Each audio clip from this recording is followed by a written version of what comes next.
आजपासून 3 दिवस विधानसभेचं विशेष अधिवेशन। नवं सरकार आल्यानंतर पहिलंच विशेष अधिवेशन, निर्णयांकडे लक्ष। सरकारच्या शपथविधीनंतर आज 288 आमदार शपथ घेणार। हंगामी अध्यक्ष कालिदास कोळंबकर आमदारांना शपथ देणार। शपथविधीनंतर दुसऱ्याच दिवशी अजितदादांना मोठा दिलासा। बेनामी संपत्ती प्रकरणी दिल्लीच्या ट्रिब्युनल कोर्टाकडून क्लीन चिट। पार्थ आणि सुनेत्रा पवारांची जप्त संपत्ती आयकर विभागाकडून मुक्त।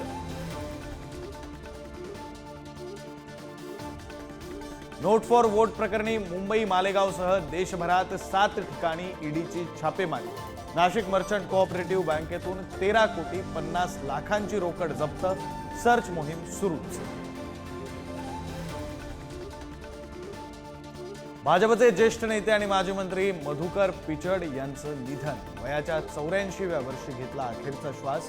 सलग 7 वेळा राहिल्या आमदार। एफआरपी सह 13 मागण्यांसाठी दिल्ली सीमेवर आंदोलन करणाऱ्या शेतकऱ्यांवर अश्रुधुराचा मारा। 8 शेतकरी जखमी तर सर्व शेतमालाची खरेदी हमी भावानं होणार। कृषी मंत्री शिवराज सिंह चौहान यांचं आश्वासन।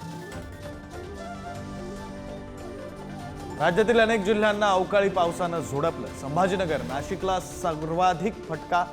कांदा आणि द्राक्षाचं मोठं नुकसान। अभिनेता अल्लू अर्जुन कडून मृत महिलेच्या कुटुंबियांना 25 लाखांची मदत। पुष्पा 2च्या रिलीज वेळी झालेल्या चेंगराचेंगरीत महिलेचा मृत्यू। अल्लू अर्जुनवर सदोष मनुष्यवधाचा गुन्हा।